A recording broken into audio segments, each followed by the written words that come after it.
Okay, so good morning, everyone, and welcome to today's call. Just a couple of days away now until we go to Salt Lake City, and we've got a good flurry and schedule of events this year, which I think is really exciting. We've got Salt Lake this week in just a couple of days. We've got, of course, the 45th anniversary event in New York, which is literally just a couple of months away now. It's crazy how quickly that's coming up and is upon us. So those are definitely two critical events for this first quarter. And then, of course, we've got Toronto in summertime, and then San Antonio, Texas in October, which is great. So a real good schedule, and it's evenly paced out throughout the year, which I think is really good and offers great flexibility for people everywhere. I've mentioned this. We had a call a few weeks ago, and it's just stuck with me. And so I'm going to carry on a little bit on this vein, if that's all right. I typically, as you know, I do tend to start out in the month of January, and maybe even before that, often in December, talking about goals, goal setting, planning, strategies, expectations for a year, that type of stuff. It's the season, isn't it, for New Year's resolutions? Typically, as we approach February, people have kind of stopped talking about that. They've moved on to something else. I can't let this go right now because there's a lot of different things that have come up as we've been talking about this that have really just caught my attention. And I want to go back to this point that Madeline raised not that long ago. It was a few weeks back, and I was talking about goal setting, and she just raised this point of, but what if your business just isn't kissing you back? Do you remember that metaphor that she used? And I put it in the newsletter that week, and I referred to it again the following week. I just love that metaphor. And I want to talk about that a little further. What are some reasons why our business isn't working as we hoped it would? Right? And I share this because in network marketing, we have these great pinnacles, great examples of success that we all aspire to, and we see them. And typically when we go to the events, we see them walk across the stage. We're thrilled for them, and we aspire to be like them. And that's one of the reasons why we have people walking across the stage. It's great recognition for them, but it's great encouragement for everyone else. But statistically, if you look at the numbers and you see the number of people walking across stage compared to the typical size of the audience, then you'll see that there's a lot of people hoping and dreaming and not quite getting there. Wouldn't you agree? And I want you to be reassured that this is just part of life. This is kind of the natural order of things. And I should have pulled, I've got it here above me, I think, in the 12 Rules of Life by Dr. Jordan Peterson. He shares something really interesting, this principle of the unequal law of distribution. And he explains how across industries, across the arts, across the sciences, this is just the way life works. And he gave some interesting examples. He says of all of the people that are in the field of acting, for example, if you look at Hollywood, it's governed by a handful, isn't it? It's those core few that have made it big, and everyone else is aspiring, or they do bit parts, or they are in a different league altogether. He said, likewise with musicians. He says, in fact, if you take the classical period, he says there isn't too many classical musicians that we listen to today. He says the bulk of the performances are by a handful of composers. Beethoven, Bach, who are the other four? But he mentions just about 4 or 5 composers which make up the majority, 90% of that genre of music that we listen to. Yet there were scores and scores, hundreds of composers, but we just don't hear their music. He said of all of the authors that are published, he said I think there's about 500,000 new books published a year, but only a handful sell more than 100,000 in a year, literally a handful. I'll pull out the statistics and I'll share them with you, maybe on next week's post, or maybe in a follow-up, maybe in the newsletter this week, perhaps. But it's interesting. But he shares the same thing, and he says again, he says of the 7.5 billion people on the earth, over 50% of the world's population, you could put over 50% of the world's wealth, sorry, you could put into the ownership of enough people that would stand in one room. Right? It's just frightening, isn't it? But here we are in a different environment where network marketing provides us a vehicle and an opportunity to change those averages a little bit and bend them to our good. However, it doesn't give a significant shift where everyone gets onto the stage and everyone gets out there earning the millions a year like so many people aspire to.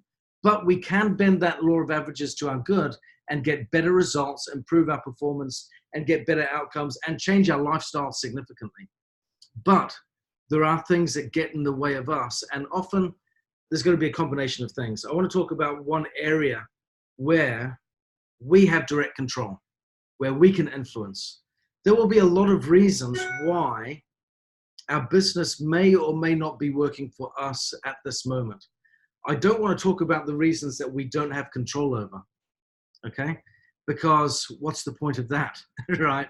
And that we want to talk about the things that we can change, that we can influence. So I want to talk about some ways, and there may be other things. And if you believe there are external influences that we could influence or shape as a collective, drop me a note, share with me your ideas, and let's raise a collective hand. But what I want to talk about today specifically is, as we look at our individual businesses, what I am doing, what my business is doing, how it is performing, I want to look at the areas where we drop the ball. Okay, so I'm not going to talk about financial economies. I'm not going to talk about politics. I'm not going to talk about Brexit for the Europeans, right? I'm not going to talk about that kind of stuff. I'm not going to talk about corporate marketing strategies or product pricing or things like that, because they're not things that we have control of, okay? I want to talk about what are we in control of and what are some reasons why our business might fail because of our own undoing, yeah? So we want to look at things like that because we can shape and influence that. And what we will see when we understand this area is, more often than not, this is actually the lion's share of responsibility, because we can look around us and see people that are on Team Kaizen, people that are not, people that are on Team Tai Chi, people that are not. They've got the same business, they've got the same opportunities, they've got the same products, the same prices, the same back office, the same IT system. They've got all these other things, yeah, that everyone else does, but they're getting different results. We see a variance, don't we?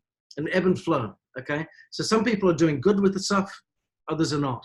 So how can we, within the framework that we've got, change wherever we're at and get it to a higher, better performing position? That's what I want to talk about today, okay? Let's see if there are things that we can do that are in our control to make sure that our business kisses us back just a little more, yeah? I really do love that metaphor. So here are some reasons why we might not be getting our results. If you've got a pen handy, make a note. This is being recorded, so you can listen back and make a note if you don't. Not every one of these reasons will apply to you, but maybe one or two. And even if it's only one or two, or even if it's just one, then that's great. If none of them apply, if you go through this list today and you get zero relatability, I would venture to say that you're not studying yourself enough, okay? I'll give you a simple example. I have mentioned a number of times, I used to, in line with the church that I attend, I had an assignment a number of years ago to run an addiction recovery program for our local community, okay? And one day, I was at the meeting, we were getting ready to start, and there were a few regulars that had not yet shown up. So I was holding back for just a few minutes, waiting for these people to turn up. While they waited, I said, look, before the meeting starts, this is not a part of the meeting. This is not a part of the program that is being run, but I found something here that is really interesting, at least it has been for me, and I want to share it with you today. Let's see if you relate. These were negative beliefs that compromise our behavior, right? I said, and here are, I think there was like 11 or 12 destructive or negative beliefs or thinking patterns that would get in the way of our behavior. For example, all or nothing thinking, catastrophizing, negative self-labeling, discounting the positives. These types of things where we go, yeah, I can look at all the bad stuff, but I discount all the good. Yeah. If something wrong is going to happen, it's going to be significantly wrong, and it will be all my fault, right? I have to be perfect or it's a total failure. Can you see these types of examples? So I shared this list. I handed it out. I had some handouts. I was really excited by it. And I said, take a look. And just while we're waiting for these guys to show up, how many of you relate to some of these negative beliefs, these negative thinking patterns? And I was excited, and I was interested to see how many of them would respond that most of these they just related to. Well, the majority of the people in the room related to just a couple. And I was shocked because I related to the vast majority. And I was like, what's going on here? Am I more broken than everyone else in the room? What's going on? And for a while that troubled me until a friend of mine said to me a little while ago, I shared this story and we were just kind of laughing about it. I was like, man, I think I was the most broken person in the room. What's going on with that? And she said, do you think, Ben, that perhaps you just spent more time evaluating yourself than some of the others in the room? And perhaps they didn't see it because they hadn't looked yet. And I thought, that's really interesting, isn't it? Sometimes there is self-deception that occurs. Sometimes it's deliberate. Sometimes it's simply because we haven't been looking. So my invitation today is to be willing to look a little bit at these reasons and see if there is something there that we can play with. Like I said, I'm not expecting you to relate to everything. If you do, we should do some one-on-one coaching. We've got a lot to work through. If you relate to nothing, we should do some one-on-one coaching because we've got to do some figuring out. Okay, we've got to learn how to dig a little deeper. So here are some of the reasons. I'll run through them briefly so we can get through them all succinctly. And then if there's any that you want to pull up, put a note in the chat and just raise a comment and let's see where we go with this. So reason number one, we procrastinate. Is procrastination a problem? Do I put off to tomorrow the things that really should get done today? And sometimes one of the best forms of procrastination for the productive is not necessarily putting something off and not getting it done. It's sometimes putting off the uncomfortable to the end of the day. So the things that stress me out, I'll do last versus first. So what I do is I get my priorities and I put them in reverse order. And I do the things that are most comfortable first and least comfortable last. And as a result, what that does is it makes my whole journey with the business uncomfortable because I've got my whole day now stressed, waiting for that thing that's looming over me where I've got to make that call to the person that I'm convinced is going to say no or is going to give me a concern. And I'm not quite sure how to respond to it. They're on my chicken list and I've got to confront them. I've got to talk to them. It's going to be uncomfortable. It's going to be slightly confrontational and I'm not confrontational. So that makes me uncomfortable. I'll deal with that this afternoon. I'll deal with that after dinner. And I'll do this other stuff first. That's a great way to procrastinate. You might still get it done, but what a great way to spoil your business. Yeah. So procrastination may mean that we kick the can down the road and don't do anything. And we talk about it, think about it, plan it, but always defer. Or it may mean getting the most important things and putting them in reverse order. Yeah, and I think that's really important.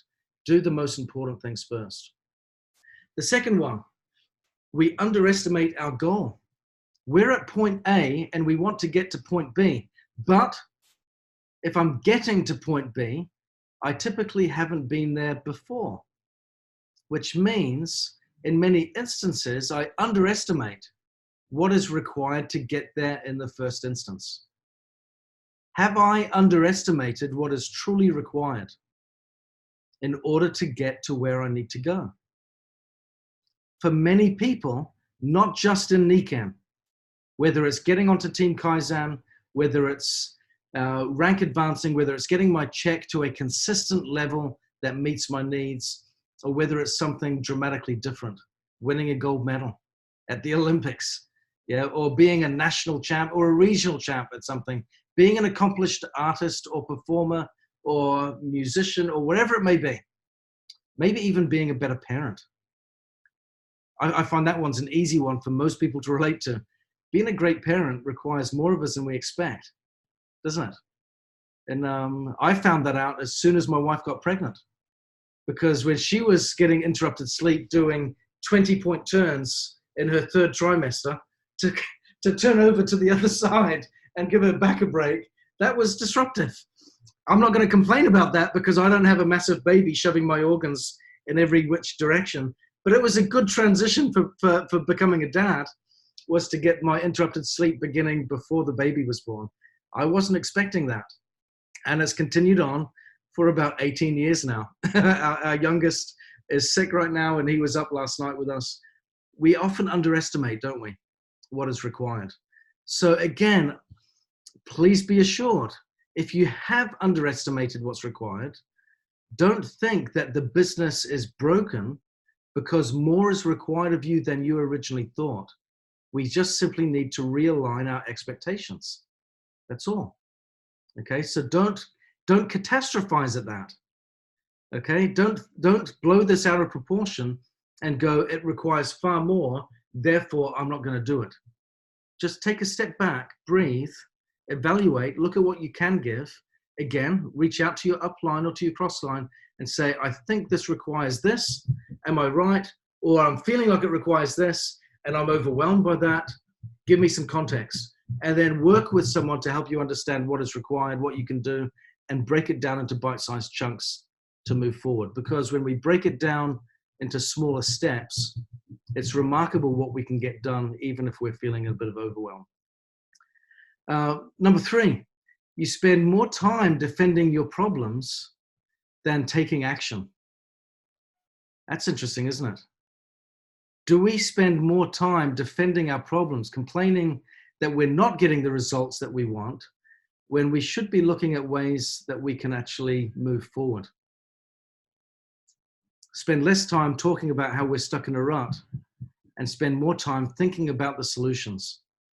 That can make a significant change in itself, especially because I've seen this now for, since I was in my mid-20s, having worked in lots of different companies, that especially in a mature business in network marketing, defending our problems is one of the biggest challenges that established leaders face, because they've always got the perspective of the good old days. Yeah. And every company will have a season of the good old days, but those good old days don't last forever. When I was in my 20s, it was probably my good old days, right? But now I've got gray hair and wrinkles, and my knees creak and crack when I walk down the stairs, and my kids mock me for it. But that's the joy of me now being in my mid-40s. Yeah. So our business, like our life, goes through seasons, and they have up times and down times, good times and bad. And we'll always look back on the good old days. Yeah. And we'll do that in our lives, and we'll do that in our business. But if we try to expect our business to continually, perpetually be in this fountain of youth, good old days season, there is nothing else out there on the planet that does that. And if it suggests that, it's probably a lie. Yeah. So it's important for us to get these expectations right. Don't spend too much time defending our problems. Focus on solutions. Get the balance right. Get our expectations right for what is required of us from where we are now, not from the good old days, from where we are now to move forward. Number 4. We're too enclosed in our own world. Do you find that sometimes? We don't venture out beyond our own comfortable routines enough. We're talking to our same old group of friends. We're doing the same old things. We're working about in the same circles as we have done for ages, and we're not changing any paradigms or behaviors enough.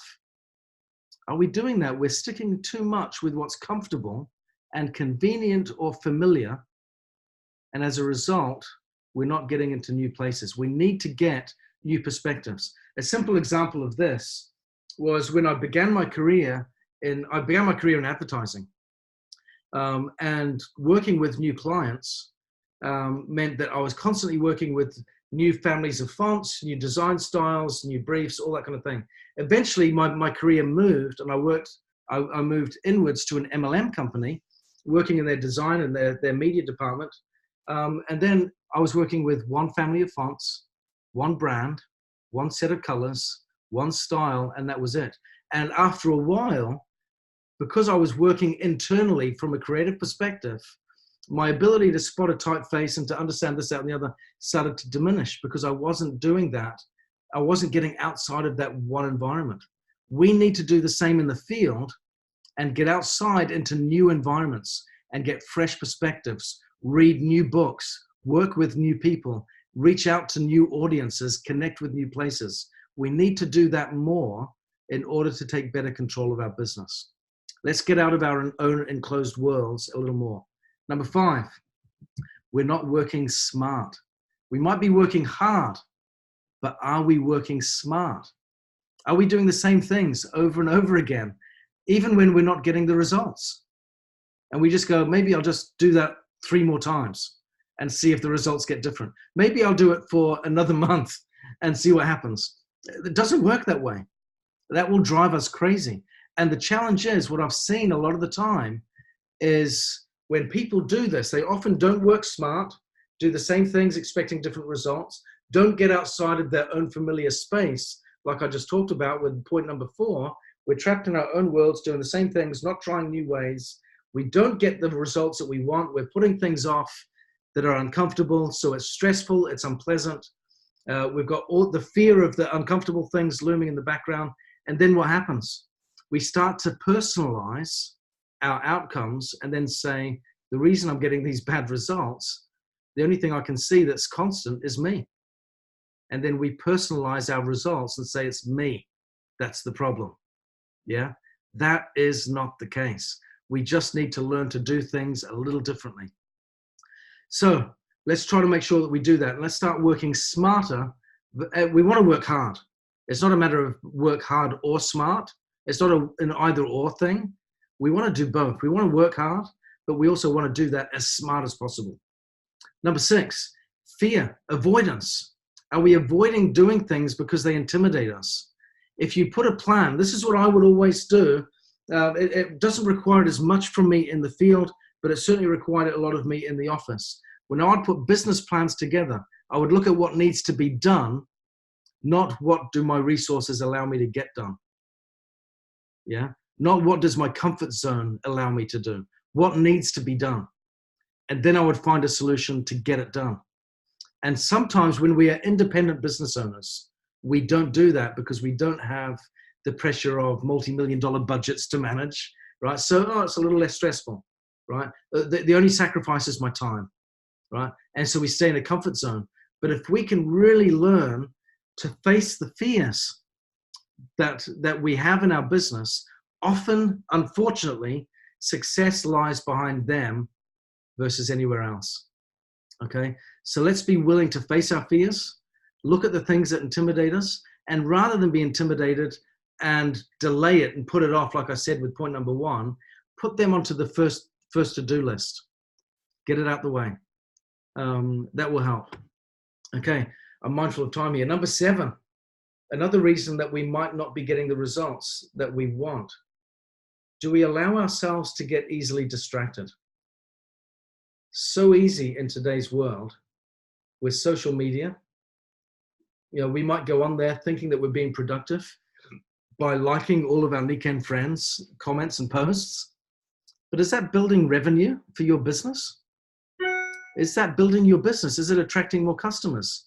Are we being thoughtful here in the way that we're spending our time? Don't let the things that matter most be at the mercy of the things that matter least. Yeah. So let's not get distracted. That means we need to be a little bit deliberate in the way that we use our time. Plan it, be more careful, more deliberate, execute, write out plans, have backup plans, and let's get focused that way. I think that can really help. Number 8, sometimes we can overcomplicate the situation. Maybe I can't take this particular action because I need more training. If I just go on one more webinar, right, and if I just listen to this one more person before I take action. I want people to be on webinars. I want ABCs. I want coaching. I want all of that stuff where we can all be interconnected and supported. But if we allow that to hold us back because we are fearful of making our own decisions, if we're not confident in ourselves because we're overcomplicating things, let's not make it too complicated. We want to have this business as simple as possible. Find the simplest ways. I'm going to think of Molly here because I can see her picture right in front of me on the call. Molly mentioned a couple of weeks back on the call that she wanted to get into social media and become a social media expert in her business, and then found, that's not my bag. My bag is the face-to-face stuff. She found her niche. It's what works for her. This is her unique skill set, and she's a master of it, and she does great at it. Yeah. Find what works, keep it simple, and keep on running at it. Don't try to be something that you're not. Just try to be the best version of yourself. Yeah. Find your skills, find the best version, and run at that. Don't give up too easily. Sometimes we don't get the results we want because we maybe take a course of action that is good. Maybe it will take a bit of time, but we get impatient and we give up.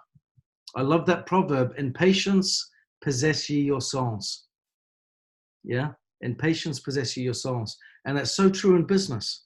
In this business, we don't get paid for effort expired, we get paid for results. And results take time to measure. And sometimes if we've got a project or a plan, it will take a while for people's paradigms to shift, for opinions to change, for behavior to become habits, and for habits to create results. And so sometimes there is a process, and we need to be patient with that and not give in or give up too soon. Okay, so once we know we're on the right track, please be patient, please bear with it, and don't give up or give in. Number 10, we lose sight of our goals. Sometimes we just get too caught up in doing stuff, and then stuff becomes routine. Or, to pull a phrase from a book on my shelf behind me, The 4 Disciplines of Execution, we get caught up in the whirlwind of the day job. How many of us do that? It's so easy in Niken, isn't it? To get caught up in the whirlwind of the day job of Niken, where we're sifting, we're sorting, we're organizing, we're planning, we're being on some calls, we're doing this, that, or the other, we're talking to certain groups, we're going to networking meetings, we're doing certain things, and we're busy, but we're not necessarily productive. Yeah.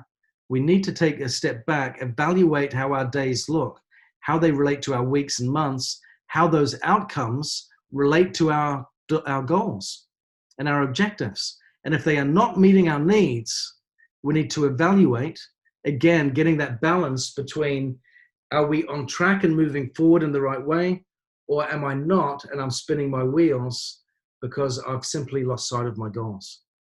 Okay. A lot of these you'll find there is balance, isn't there, between them. Let's not lose sight of our goals. Keep that front and center, keep it visual, keep it present, and keep it meaningful. And the last point that I wanted to mention was, maybe we've just gotten stuck in our ways. Maybe we're doing things right now that it's just the way we've always done it. So that's what we're going to do. And when we do it that way, we're going to struggle to get results as well, because getting stuck in our ways is a death blow to any business. Yeah. Look at Kodak. Huge business, got stuck in its ways. Blockbuster, stuck in its ways, dead. I went to the Newport Beach Library this past week and found that not only do they just have books that you can go and you can sit down and read and you can get out, you can hire out free as a member of the library GoPro cameras and all sorts of technology that you could use, and you can hire it out for a week and off you go, take photographs and do all sorts of things. They had a media suite that I could go in and use as a member of the library, where I could do my own podcasts and my own video recording. They had it all kitted out. It was soundproofed. They had the kit there. fantastic. They had meeting rooms. And I thought, oh, this is fantastic. Theater style boardroom, and you could use it if you're a member of the library for free. And I thought, this is fantastic. These are guys that are not getting stuck in their ways and going, libraries are becoming a thing of the past. We need to do something different. What do? Boom. Look at what they're doing now. Huge relevance. Now, all of a sudden, different age groups have different value and reason for being there. We've got to be willing to get out of our comfort zone, do the uncomfortable things first, get them out of the way, and look at new ways of doing things. Get out of our own world a little bit more, reach out to new people, and try different ways. At the same time, if we're on the right track, be patient with the process, trust in it, keep moving forward, and do the right things. Keep at it. And of course, let's not underestimate what is really required. Okay, so we finished just a little bit later today, but we started a little bit later because of the mess up with the with Zoom and someone else blocking us out. I hope this has been helpful. I hope you've been able to take some good notes and perhaps identified 1 or 2 ways out of that list of 11 different things that maybe we're getting in the way of ourselves and our own outcomes. Are there some ways that we can do things a little differently and get some better results? If you want some help in that process, if you've found a couple of ways where you've gotten yourself stuck and you go, I need to get unstuck a little bit, or I need to work on some of these things, and maybe it's a paradigm shift and you've identified a problem, but you don't quite see the solution, reach out to me, please, and let me help you. I'm going to be in Salt Lake this weekend. If you're going to be in Salt Lake and you've picked out a couple of things and you go, this is tough for me, I'd like to figure out a way through. Can we talk it out? Then one of the best reasons for being at these events is so we can do this face to face. Yeah. So grab some of my time and say, can I grab you after the meeting, or can I grab you at lunch? Can we have dinner together? Whatever it might be. Let's make the time count, and let me help. I want us all to get out of our own way and get better results. Control the things we can and accept the things we can't, and work with what we've got to get better results. And I'm grateful for the opportunity to work together to improve performance and get good results. We've got so much potential with what we've got. We don't need everything working like rocket science to get better results. We just need to sometimes course correct a little bit. It's like that gate on a big gate on a little hinge. Sometimes it's just little shifts that we make that can make all the difference in the world for us. So let's reach out. Thank you very much for being on the call today, for jumping on. For those of you that are listening, apologies for the mess up with the live, but someone jumped on and wouldn't let us in. So thank you very much. Again, lots of ways for us to do better, and I hope this has been some thought, some food for thought. Have a great week, and for those of you going to Salt Lake, I'll see you in a couple of days. Bye-bye. Thank you, Ben. Thank you. Thank you. Bye.